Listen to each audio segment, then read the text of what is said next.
aqui na Rádio Mega Brasil Online, no canal do YouTube da Mega Brasil Comunicação e no podcast no Spotify. Eu sou Regina Antonelli e sempre recebo no programa um convidado, e hoje teremos uma convidada, para falar dos bastidores de uma ação de comunicação para atingir os públicos de interesse de uma marca ou negócio. E o bate-papo de hoje, gente, é sobre o projeto de pesquisa de campo, estudo de caso, pandemia da Covid-19, Paraisópolis contra a desinformação, que investiga como a comunidade de Paraisópolis, na zona sul da capital paulista, se organizou para enfrentar um massivo volume de fake news sobre saúde que circularam nas redes digitais e fora delas durante a pandemia da Covid-19 no Brasil. O estudo de caso faz parte de tese de doutorado proposta para o Programa de Estudos Pós-Graduados em Comunicação e Semiótica da PUC São Paulo. Para falar sobre o assunto, recebemos a jornalista e pesquisadora Adriana Teixeira, que é doutoranda em Comunicação e Semiótica pela PUC São Paulo e é quem está fazendo a defesa do tema.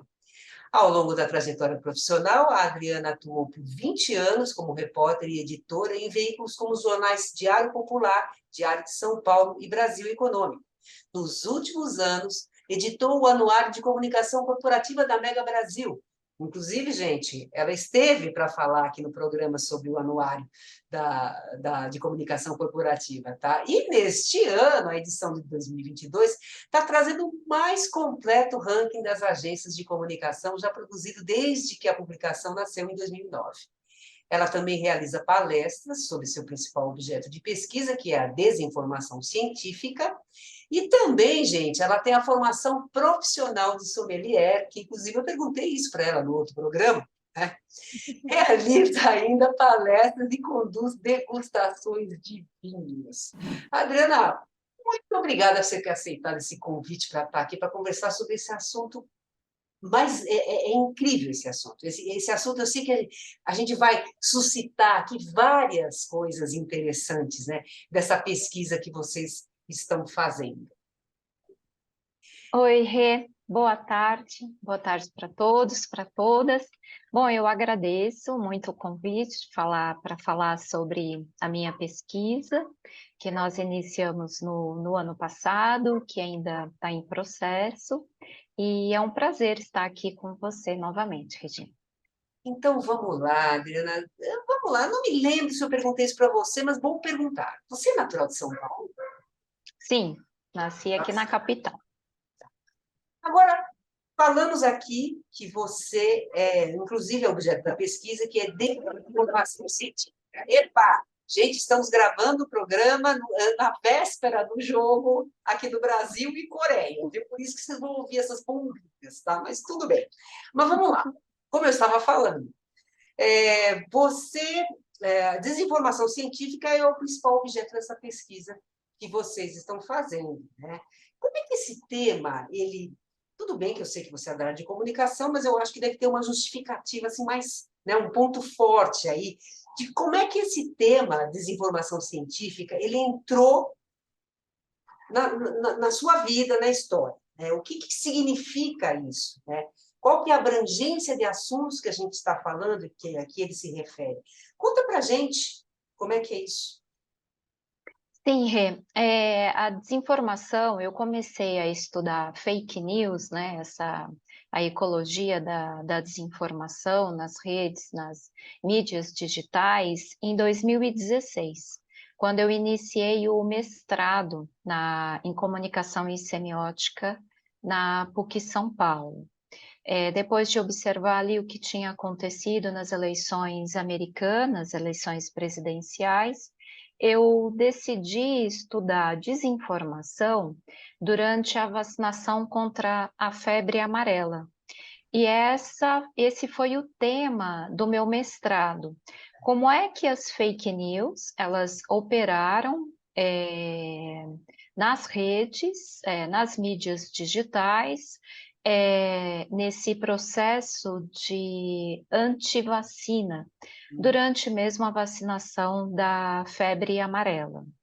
Eu terminei o mestrado em 2018, apresentei a minha dissertação e decidi continuar com o mesmo tema no doutorado.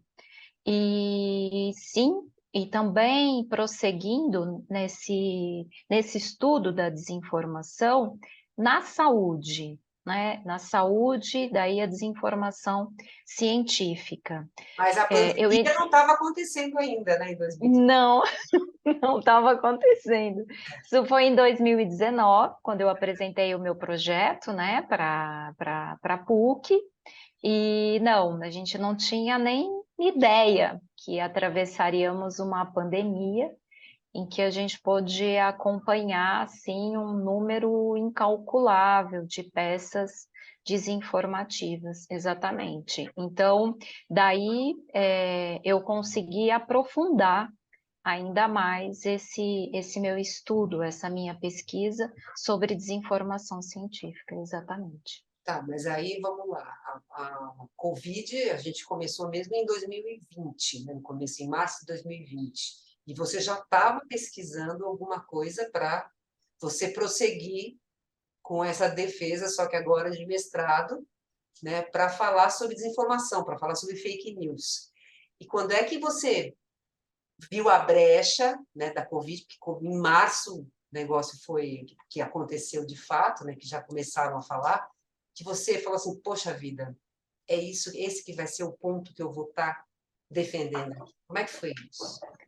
Então, Rê, daí eu resolvi, né, busquei decidir a minha pesquisa de campo em Paraisópolis, né, selecionei ali Paraisópolis como esse território para essa investigação, lendo uma matéria de jornal que dizia que Paraisópolis estava se organizando, a comunidade de Paraisópolis, ali na Zona Sul, estava se organizando para preservar a vida da sua população.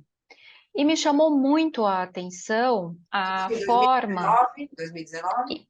Isso foi em 2020, né? Comecinho Já. ali, Tá. isso, comecinho ali, março de 2020. Eles estavam transformando as escolas em ambulatórios, eles estavam elegendo moradores, presidentes de rua, para que eles pudessem acompanhar o dia a dia, a saúde de seus vizinhos. Eles estavam contratando também ambulâncias, porque ali Paraisópolis tem uma dificuldade de circulação de ambulâncias, SAMU, resgate, eles estavam contratando ambulâncias para fazer também, para transportar, né, os moradores que tivessem sintomas, para afastar das suas famílias, e eu comecei a acompanhar.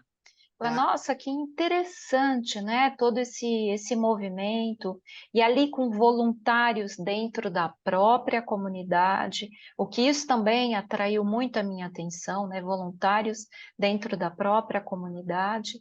E daí me surgiu uma pergunta, né? Todo projeto de pesquisa, ele surge de uma grande pergunta, né? E daí surgiu a pergunta, onde é que está a comunicação nesse planejamento? Porque, assim, na minha concepção, não seria possível toda essa organização, essa mobilização, se não tivesse também, se a comunidade não tivesse uma proposta de comunicação para combater a desinformação, para que a comunidade realmente pudesse aderir, né, a toda essa organização de Paraisópolis.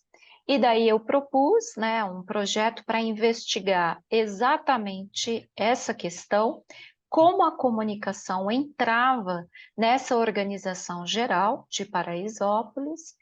Apresentei esse projeto para a PUC, o nosso projeto foi aprovado, é um projeto que eu realizei junto com o meu orientador, que é o professor Rogério da Costa.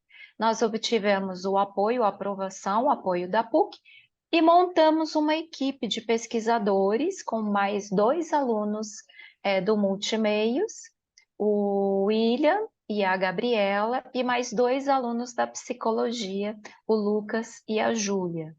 E eles entram nesse trabalho para fazer o registro de todas as entrevistas, das conversas que nós temos em Paraisópolis.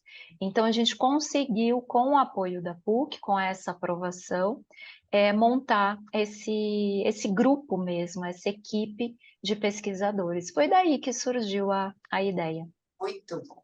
Então, nós vamos fazer um intervalo agora, viu? Mas a gente volta já já, porque tem muita coisa legal para a Adriana falar para a gente sobre esse projeto, viu? Só um minutinho que a gente volta já já.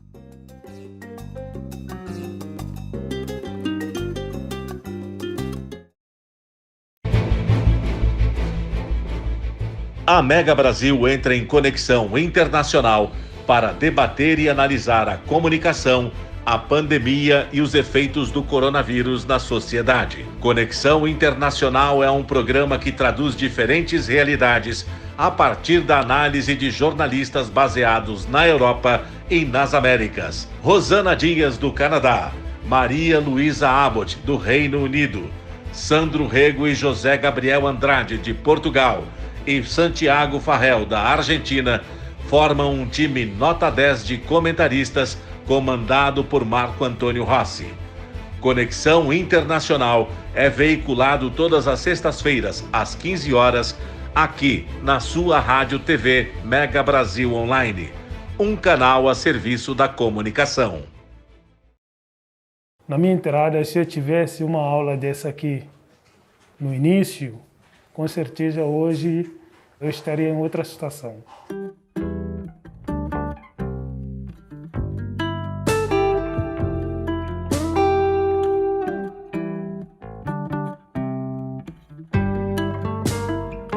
Então, a primeira coisa, a gente quer aumentar as chances de vocês no mercado de trabalho. Desde que eu cheguei em São Paulo, eu procurei o ADOS e como eu tenho vindo aqui frequentemente, eu procuro de emprego e regularização, pegar os documentos na Polícia Federal, etc.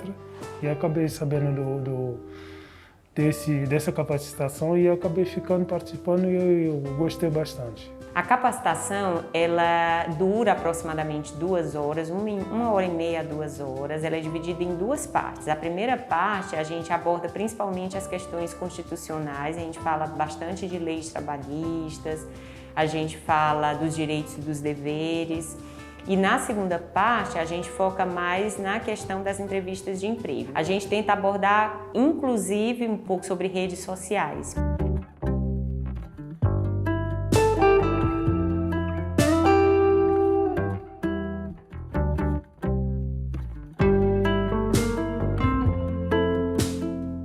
Eu vi o quanto a gente é leigo nessa parte de lei trabalhista brasileira, que a gente somos estrangeiros. Aprendi bastante coisa, né? Coisas que eu não sabia, achei que eu sabia muita coisa sobre, porque já trabalhei em várias empresas, achei que sabia, mas tem muita coisa que eu não sabia. E hoje eu pude tirar muitas dúvidas também. A importância da capacitação para a integração dos refugiados eu considero fundamental, porque é uma maneira deles se sentirem mais seguros no ambiente de entrevista de emprego, no ambiente profissional. Eu acho que dá a eles um pouco mais de tranquilidade na hora de reivindicar um trabalho e entrar no mercado de trabalho.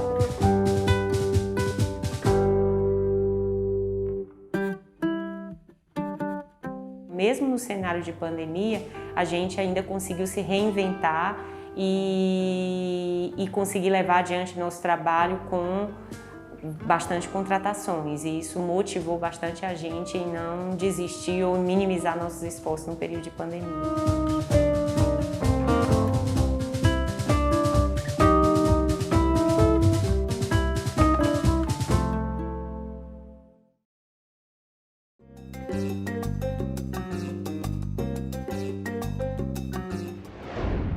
A gente está voltando aqui com o segundo bloco do Making Off. Hoje a gente está recebendo a jornalista e pesquisadora Adriana Teixeira. E a gente está conversando aqui sobre um projeto de pesquisa de campo, que é o estudo de caso da pandemia Covid-19, né, o Paraisópolis contra a desinformação, que está ainda em curso, tá, esse projeto, e ela estava contando para a gente um pouquinho de como é que ele foi aceito pela PUC, né? E aí foi montada uma equipe e o pessoal, né?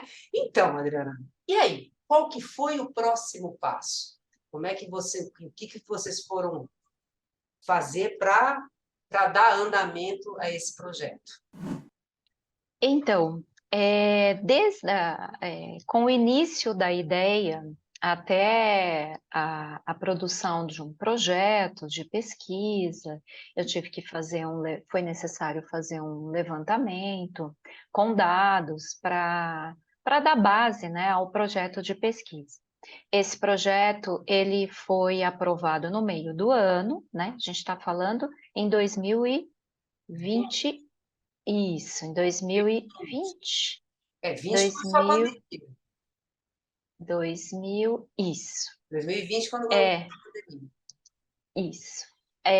Só que, assim, nós tivemos que respeitar todo o tempo de Paraisópolis. Nós não conseguimos entrar no território durante as fases mais tensas, mais agudas da Covid-19. Então, nosso contato durante esse período, nós fizemos as pesquisas nas redes digitais, né, nas mídias, no jornal de Paraisópolis, porque nós não tínhamos acesso ao território. Isso era impossível. Não pela autorização, não isso, mas pela condição mesmo. A gente não estava nem circulando, né, Rê? Você lembra que a gente, né, estava em quarentena e tal. Então, assim, na verdade, nós entramos em Paraisópolis há um ano, em 2021. Foi quando nós entramos em Paraisópolis, quando já estavam todos vacinados, inclusive nós, os pesquisadores, quando também a gente já podia circular. Fomos todos para Paraisópolis com máscaras. Nós também entrevistamos todas as pessoas com máscaras, ao ar livre. Então, foi assim que iniciou. A gente não... porque, assim, a nossa pesquisa, nós não abordamos as pessoas nas ruas. Nós temos perfis determinados. Então, toda a organização, a eleição, a escolha é combinada, a escolha desses entrevistados, ela é combinada junto com a liderança de Paraisópolis. Então, não é que a gente circula pelo território.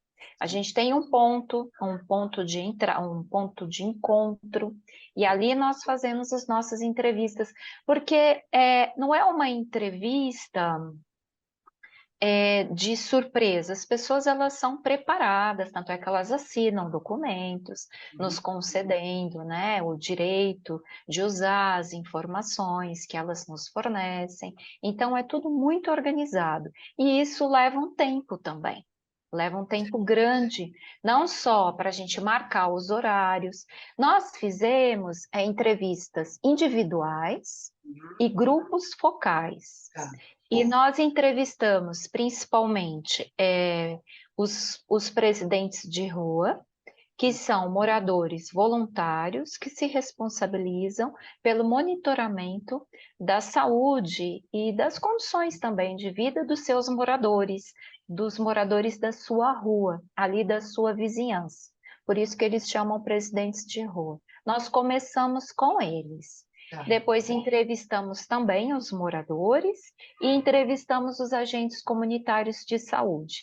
Agentes comunitários de saúde e moradores, nós fizemos grupos focais, que foram bárbaros, foram excelentes. E o que a gente busca, né? Saber, o que a gente pergunta, né? Nós iniciamos, como é um estudo de caso, e a gente busca, né, conversar com várias pessoas que participaram desse processo, nós fomos com questionários bem estruturados para Paraisópolis, mas ali, pelo meio do caminho, a gente percebeu que eles deveriam ser menos estruturados, porque é uma pesquisa qualitativa, não é quantitativa. Nos interessa muito o depoimento deles. E a gente queria entender como, por exemplo, como os presidentes de rua se organizaram, como eles estudaram, o que eles fizeram para não deixar a desinformação essas narrativas da fake news atrapalharem o trabalho deles, né? Qual o trabalho deles? Para que as pessoas usassem máscara, não procurassem evitar as aglomerações. O que eles faziam? Como é que eles se mobilizaram para fazer isso? Então, eles tinham grupos de WhatsApp, estavam sempre conversando com a liderança treinou os presidentes de rua para conversar com seus vizinhos sobre desinformação. Uhum. Daí, nós fomos para os moradores, para ver como os moradores entenderam esse processo. Uhum. Se eles tiveram acesso mesmo à informação de qualidade, como eles se relacionaram com os presidentes de rua e entre eles. Então, você vai percebendo assim que houve realmente um movimento para desclassificar a desinformação. Como isso era importante para que toda essa organização de Paraisópolis desse certo. E, por fim, nós chegamos nos agentes comunitários de saúde, que também tiveram um trabalho importantíssimo dentro de Paraisópolis, nesse processo de resistência à desinformação. Me diz uma coisa, nas pesquisas que você fez para realmente, que na realidade essas pesquisas elas ajudaram você a falar assim, poxa vida, é por aqui que a gente vai. Você encontrou algum dado que pudesse mostrar que, de repente, esse combate à desinformação, essa organização que eles fizeram para estar lidando com essas informações, resultaram em pontos interessantes assim para a saúde deles, né? Menos pessoas contaminadas, pessoas que, de repente, começaram a seguir exatamente todas as formas de se evitar a doença e que realmente o negócio deu certo. Você conseguiu também esse tipo de dado para falar assim, poxa vida, é isso mesmo que a gente tem que fazer? Sim, Rê, nós já temos pistas, assim, caminhos muito interessantes, assim, muito instigantes para nós mergulharmos nas teorias da comunicação, da filosofia, da antropologia. Importante dizer também que a liderança de Paraisópolis investiu muito em comunicação, não só nas mídias digitais e no jornal impresso, mas também com faixas nas ruas, cartazes nos muros, carro de som circulando pela comunidade, com os alertas, com informação de qualidade, trio elétrico, moto de som, o tempo todo ocupando esse espaço da comunicação em Paraisópolis. Então, assim, havia era sincronizado, né? Era sincronizada esse esquema mesmo de combate de resistência à desinformação. Agentes comunitários de saúde, presidentes de rua e todo esse movimento do trio elétrico, do carro de som, da moto de som, dos cartazes, das faixas e também ali nas mídias digitais. E o que que tem sido muito instigante, muito interessante para a gente pensar é como esse cenário que Paraisópolis montou para preservar a vida do seu morador e também esse esquema de comunicação, como isso apareceu para o morador. O morador, quando ele viu, quando ele assistiu todo esse esquema, isso para ele foi um sinal de que realmente eles estavam vivendo algo muito grave, muito importante e que merecia consideração, sim. Olha que interessante. Então, assim, esse movimento coletivo, essa ação comunitária, essa rede de inteligência que Paraisópolis formou,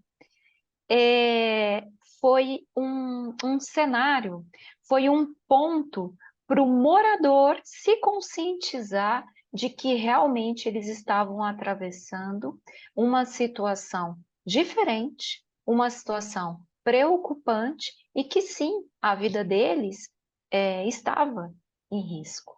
Então, como você mostrar, né, você trabalhar, você montar uma rede de inteligência, como ela afetou demais o morador. Claro, Paraisópolis enfrentou situações muito complicadas, porque assim, distanciamento numa comunidade é praticamente impossível, né? As condições de álcool em gel e tal, enfim, é um outro território.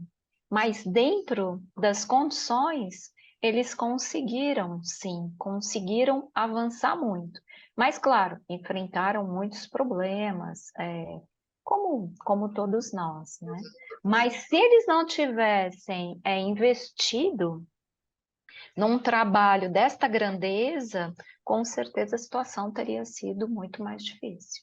Mas vamos continuar esse papo, Adriana, no próximo bloco, porque eu quero que você fale mais sobre conclusões que vocês estão tirando desse trabalho, né, que vocês estão fazendo, outras conclusões, outros desafios que vocês enfrentaram também, além de ter esperado, né, um pouco, né, a pandemia, as pessoas poderem circular, né, que foi o caso de vocês. Então, contar um pouquinho mais desse processo aí de produção e execução desse projeto, tá bom? E a gente volta já, viu, gente, com esse assunto que tem muita coisa aí legal para a gente falar. Só um minutinho.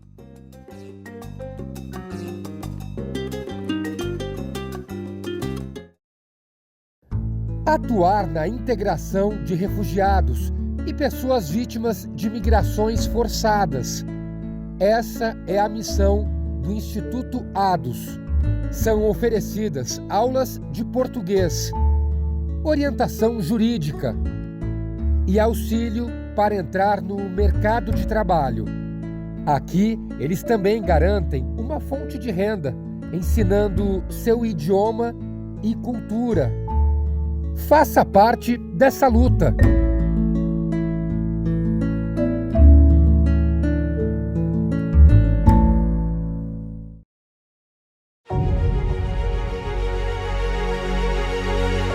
Olá, sou Zahra Musavi, nasci no Irã e cheguei aqui no Brasil em 2019.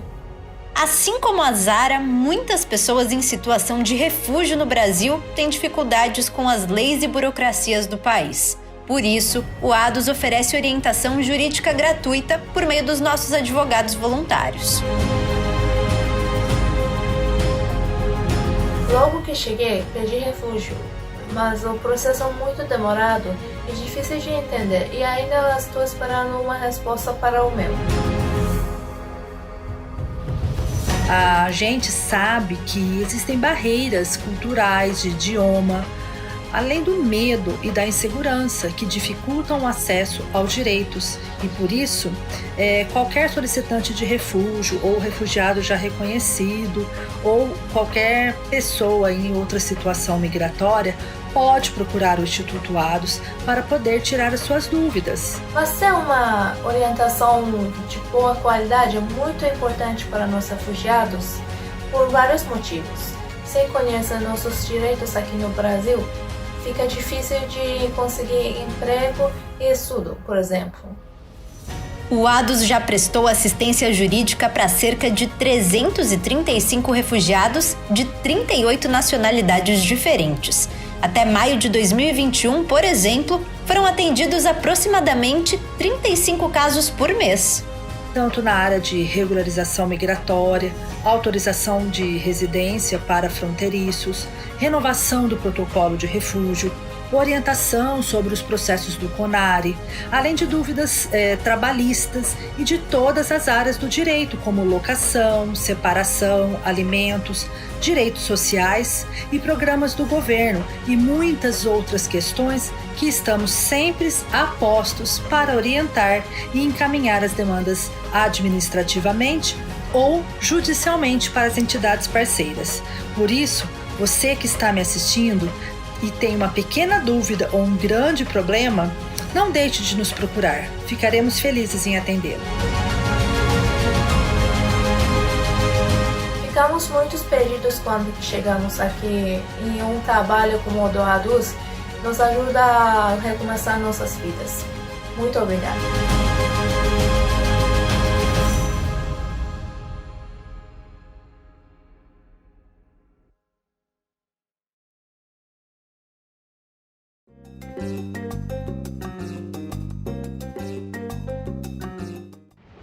E a gente está voltando aqui no terceiro bloco do Making Off. Hoje a gente está recebendo a jornalista e pesquisadora Adriana Teixeira. E ela estava contando para a gente aí tudo que está sendo feito, né, para ela fazer esse estudo de campo em Paraisópolis. Ela me diz uma coisa, Adriana, como é que está sendo a interação de vocês com as pessoas de Paraisópolis? Né? Como é que vocês estão interagindo com esse pessoal? E o que vocês têm feito, né, até para conhecer um pouco mais do dia a dia deles, né, entender um pouco mais a realidade deles? Conta para a gente um pouquinho disso. Claro. Então, nós estamos frequentando Paraisópolis desde o ano passado, respeitando ali o tempo, né, o tempo da comunidade. Tivemos alguns meses que não pudemos entrar em razão de alto nível de pessoas doentes e tal, enfim, algumas questões, né, a nossa equipe também, né, que sofreu também com a Covid.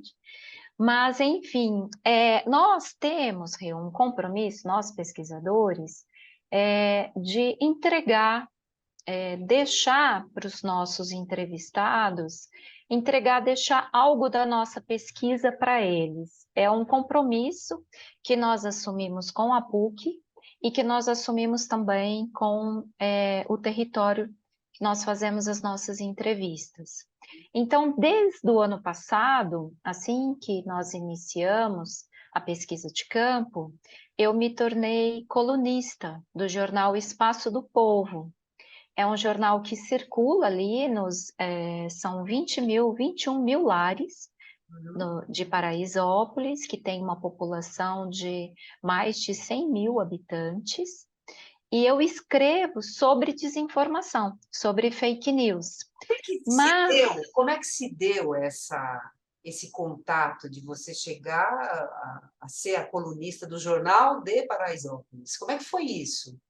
Então, eu passei um tempo estudando o jornal de Paraisópolis, né, lendo, até para entender qual foi o trabalho dos jornalistas ali de Paraisópolis durante a pandemia da Covid-19. Não só acompanhei o jornal físico, como acompanhei o site do jornal, as mídias digitais, a rádio de Paraisópolis também. E daí eu propus, olha, eu posso escrever no Jornal de Paraisópolis, quando vocês quiserem, sobre o tema desinformação, né? Sobre saúde especificamente, colocando nesse texto as reflexões, os pensamentos dos moradores, que é o material que nós estamos colhendo nas entrevistas. E deu super certo.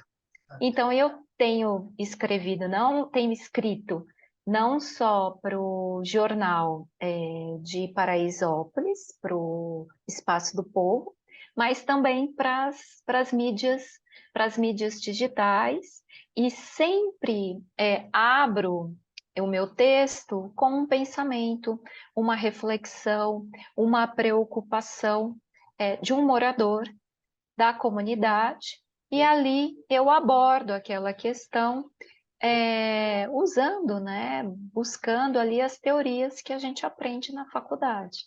Então, tem sido assim, para mim tem sido uma experiência excelente, e eu continuo escrevendo, acabei escrevendo sobre desinformação em outras áreas, também nas eleições, porque eu acompanhei toda a desinformação durante as eleições presidenciais.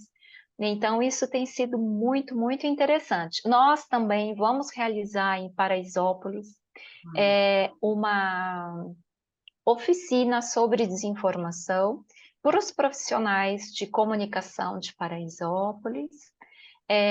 todas as pesquisas, todas as entrevistas, todo o trabalho que fazemos em Paraisópolis é registrado em foto e vídeo.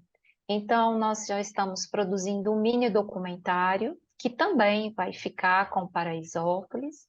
O relatório de pesquisa que vai para a PUC é um material público, Paraisópolis também vai ter uma cópia. Então, assim, é um trabalho que nós dividimos com aqueles que gentilmente nos concederam as entrevistas. E isso é muito interessante, porque, assim, a gente não espera terminar a pesquisa de campo para tirar as conclusões. As conclusões vão surgindo ali no caminho. Então, assim, ter entrado no jornal Espaço do Povo como colunista foi muito legal, porque as conclusões foram surgindo no fazer, né, durante toda a pesquisa de campo. Então, isso foi muito interessante, muito bom mesmo. E me diz uma coisa, tudo bem que a pandemia foi um grande desafio para vocês, né? Porque, aliás, para vocês não, para todo mundo, né? Porque vocês acabaram se limitando, né? Teve que esperar, atrasou um pouco mais o trabalho e tal, não sei o quê. Mas qual o outro desafio que você considera que foi assim um desafio importante, que realmente vocês tiveram que ser persistentes para que as coisas dessem certo e vocês conseguissem dar o andamento ao trabalho? Então, Rê, quando a gente vai para fazer entrevistas, né, para fazer uma pesquisa de campo, nós vamos muito abertos, né? E com uma escuta, e muito a fim de escutar com muita atenção, né? Não há preconceitos, né? A pesquisa ela é exatamente para a gente fazer descobertas, né? Tentar entrar um pouco na realidade, né? Um pouco, porque é impossível a gente conseguir mergulhar, né? Então, assim, eu acho que foi o mais complicado mesmo, o mais difícil para a equipe foi lidar com esse cronograma, porque quando a gente começava a conversar com as pessoas, então aí tinha que parar, a gente tinha que parar, porque aí era uma nova fase da pandemia, aí os postos de atendimento de saúde estavam muito lotados, muito cheios, e eles pediam para a gente não ir para lá, né? Então essa foi assim a parte assim que a gente precisou lidar, né? Porque a ideia era começar, terminar, conclusão e, né, como toda pesquisa. Sim. Só que a gente estava num momento muito diferente. E nós não sabíamos que teríamos que lidar com isso, embora, né, a gente já tivesse enfrentado um bom percurso da pandemia da Covid-19. Mas isso faz parte também da entrevista, faz parte também da pesquisa, do estudo de campo, né? Respeitar o tempo do território que nós estamos investigando. Eu acho que o restante, assim, foi muito, muito instigante. Entender em campo, né? Entender na realidade, num território com as suas particularidades, como isso se deu, né? Como essa desinformação chega até eles, como a desinformação desmobiliza, sim, como a rede de inteligência, a ação comunitária, esse olhar coletivo ajuda, sim, colabora para a resistência à desinformação, só estando lá para a gente entender, compreender e agora, de acordo com tudo que nós estudamos, aprofundar melhor o que nós percebemos lá em Paraisópolis. A pesquisa vai até quando? E aí a sua defesa, quando que você vai entregar o material? Então, a minha defesa ela está programada para o meio do ano que vem. Aham. A pesquisa em Paraisópolis é uma parte dela, tem toda a questão teórica, né, de fundamentação teórica também do trabalho, mas nós vamos também preparar artigos para publicação em periódicos científicos, Legal. além do relatório, além da apresentação para Paraisópolis. Nós obtivemos também a aprovação no Comitê de Ética da Secretaria Municipal da Saúde. Então, o nosso projeto, né, a nossa pesquisa, o nosso relatório também fica arquivado lá também na Secretaria Municipal de Saúde, e nós vamos fazer também uma apresentação para o grupo de pesquisa da Secretaria Municipal de Saúde, isso também é muito legal. Então, assim, a gente ainda tem muito trabalho pela frente. Com certeza, mas que bacana, viu? Agora me diz uma coisa, Adriana, quem quiser conversar com você, quiser saber mais sobre essa pesquisa, sobre esse trabalho que vocês estão fazendo, quais são as formas de contato? Bom, tem o meu e-mail pessoal, que é ateixeira.jornalista@uol.com.br, ou também a gente pode se falar por meio do LinkedIn. No meu LinkedIn tem ali publicados alguns artigos que eu escrevi para o jornal Espaço do Povo de Paraisópolis. E dá até para entender lá, e eu coloco também algumas das conclusões da pesquisa.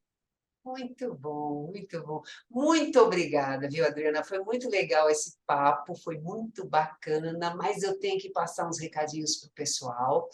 Gente, se vocês quiserem ouvir na rádio o programa, basta acessar www.radiomegabrasilonline.com.br. Nós também estamos no canal do YouTube da Mega Brasil Comunicação. Entra lá, acha o programa, toca o sininho, porque toda vez que tiver entrevista nova, você vai ser avisado e você não vai querer perder, não é mesmo? E a gente também está no podcast do Spotify.